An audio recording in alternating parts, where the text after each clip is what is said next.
8 सितंबर 1980 को टाइटैनिक से 2.5 गुना बड़ा एक जहाज जो कनाडा से जापान के लिए 1,60,000 टन धातुओं को लेकर रवाना होता है। लेकिन इसके अगले ही दिन 9 सितंबर को जापान के साउथ पैसिफिक ओशन में ये जहाज अचानक से किसी रहस्यमय तरीके से गायब हो जाता है। बट इतने बड़े जहाज का अचानक से गायब होना ये कोई छोटी बात नहीं थी, जिसके बाद जापान और कनाडा ये दोनों देश मिलकर उस जहाज को खोजना शुरू कर दिया। लेकिन यहाँ पर जितने भी लोग उस जहाज को खोजने के लिए गए थे वे सभी लोग उसी जगह पर जाकर अचानक से किसी रहस्यमय तरीके से गायब होते चले गए, जिसके बाद उस जहाज को खोजना बंद कर दिया गया। हालांकि आज के समय उस जगह को द डेविल सी या ड्रैगन ट्रायंगल के नाम से जाना जाता है।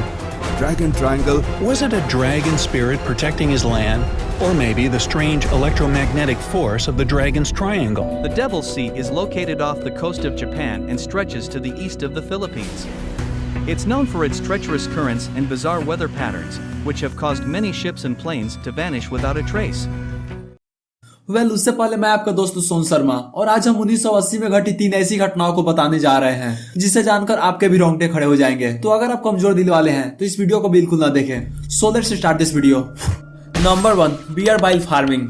मार्च 1980 के समय चाइना, थाईलैंड, जापान और साउथ कोरिया जैसे देशों ने इस फार्मिंग की शुरुआत की थी ताकि वे लोग भालुओं के पेट से उसके पीत को बाहर निकाल सके, क्योंकि उसका इस्तेमाल ये लोग दवा के साथ कई सारे नशीली पदार्थों को बनाने के लिए करते हैं और इस भालुओं के पीत को कहा जाता है गैल ब्लैडर बाइल एसिड। लेकिन ये प्रोसेस इतना ज्यादा दर्दनाक होता है जिसे सुनकर आप भी दहल जाओगे। इसमें भालू के पेट को फाड़कर उसके गैल ब्लैडर से एक छोटी सी पाइप निकाली जाती है ताकि उस पाइप के जरिए भालू के एसिड को उसके पेट से बाहर निकाला जा सके। लेकिन इस पाइप से जब एसिड नहीं निकलता है तब उस भालू को हमेशा के लिए एक छोटे से पिंजरे में बंद करके एक ही पोजीशन में तब तक रखा जाता है जब तक एसिड रिलीज नहीं होता है। और इस तरह से इन भालुओं को कभी कभी 3-3 महीने तक एक ही पोजीशन में रहना पड़ता है। और जब इनकी मौत हो जाती है तब उसके पेट को फाड़कर बचे कुछ बाइल एसिड को बाहर निकाला जाता है। लेकिन कई बार जब ये भालू जिंदा रहते बाइल एसिड देना शुरू कर देता है तब ऐसे में उसके पेट को एक मेटल के बने बॉक्स से कवर कर दिया जाता है। ये एक टॉर्चर बॉक्स होता है जो भालू के पेट को पिचका कर बाइल एसिड को बाहर निकालता है। और ये इतना ज्यादा दर्दनाक होता है कि दर्द के कारण ही इन भालुओं की मौत हो जाती है। पर जानवरों के ऊपर इस तरह से अत्याचार करना किस हद तक सही है, कमेंट में जरूर बताना। Number 2, are we alone in the universe. 29 नवंबर 1980 को कोलंबिया के डंकन शहर में एक ऐसी घटना घटी जिसने पूरे कोलंबिया के लोगों का होश उड़ाकर रख दिया। और यह घटना आज तक रहस्य बना हुआ है जो कि यह घटना इसी आदमी के द्वारा घटित हुआ था।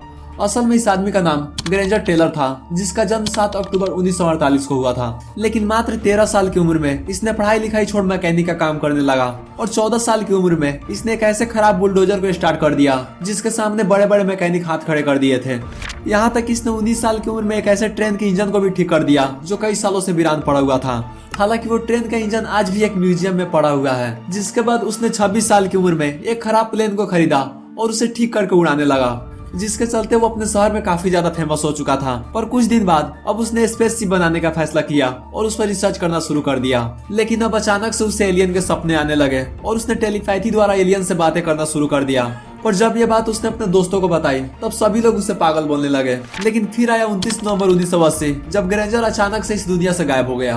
हालांकि उसने अपने घर पर एक नोट छोड़ रखे थे जिसमें लिखा हुआ था कि मैं अपना सब कुछ छोड़कर जा रहा हूँ एलियन से मिलने, और भी बहुत सारी बातें आप खुद पढ़ लेना। उसे 29 नवंबर के दिन आखिरी बार एक ढाबे पर देखा गया था, पर अचानक से बहुत भयानक तूफान आया और इसी के साथ ग्रेंजर हमेशा के लिए इस दुनिया से गायब हो गया, जैसे मानो उसे आसमान निकल गया हो। लेकिन इसके बाद उसे दोबारा कभी नहीं देखा गया और यह घटना आज तक एक रहस्य बना हुआ है। Number 3, MV Derbyshire. दरअसल शुरुआती में हमने जिस रहस्यमय जहाज के बारे में बात किया था असल में उस जहाज का नाम एमवी डर्बीशायर था। एक समय दुनिया का सबसे बड़ा जहाज माना जाने वाला टाइटैनिक, जिसकी लंबाई 882 फीट और ऊंचाई 92 फीट था। और ये जहाज 15 अप्रैल 1912 को अपनी पहली सफर के दौरान अटलांटिक ओशन में बहुत ही भयानक तरीके से डूब गया था। अब आप इस बात से अंदाजा लगा सकते हैं कि जब टाइटैनिक उतना बड़ा था तो ये जहाज टाइटैनिक से 2.5 गुना बड़ा था। अब ये कितना बड़ा होगा।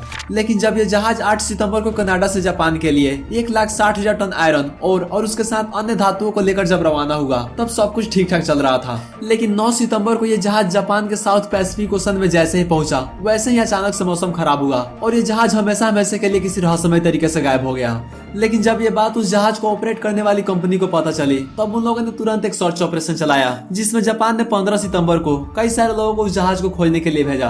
लेकिन अब ना तो जहाज का कुछ पता चला और ना ही जापान द्वारा भेजे गए लोगों का। लेकिन इसके 1 महीने बाद जापान ने हेलीकॉप्टर द्वारा फिर से कुछ लोगों को भेजा, लेकिन वहां पर पहुंचने के बाद अचानक से मौसम खराब हुआ और इसी के साथ उन लोगों का हेलीकॉप्टर अचानक से गायब हो गया, जिसके बाद इस ऑपरेशन को बंद कर दिया गया। लेकिन इस घटना के 17 साल बाद 1997 में उस जहाज को फिर से खोजने का फैसला किया गया। बट अब की बार रिसर्चर्स को कुछ ऐसा मिला जिसने सभी का होश उड़ाकर रख दिया। दरअसल प्रशांत महासागर की सतह से तकरीबन 4 किलोमीटर की गहराई में एक जहाज का मलबा मिला जो तकरीबन 2000 से भी ज्यादा टुकड़ों में टूटा हुआ था, और ये वही जहाज था जो 9 सितंबर 1980 को गायब हुआ था। हालांकि इसके पहले भी वहां पर बहुत सारे जहाज गायब हो चुके थे, जिसके चलते उस जगह को ड्रैगन ट्रायंगल के नाम से जाना जाने लगा। पर अगर रिसर्चर्स की माने तो अटलांटिक ओशन का बरमुंडा ट्रायंगल और इस ड्रैगन ट्रायंगल के बीच जरूर कोई कनेक्शन है, क्योंकि ये दोनों ट्रायंगल एक ही ओशन पर अलाइंड है, जिस वजह से और ज्यादा रहस्यमय साबित होता है। तो दोस्तों आज के लिए बस इतना ही। अगर वीडियो पसंद आया तो ठोको लाइक और साथ में शेयर सब्सक्राइब भी कर देना। मिलते हैं अगली वीडियो में किसी नए टॉपिक के साथ, तब तक के लिए जय हिंद।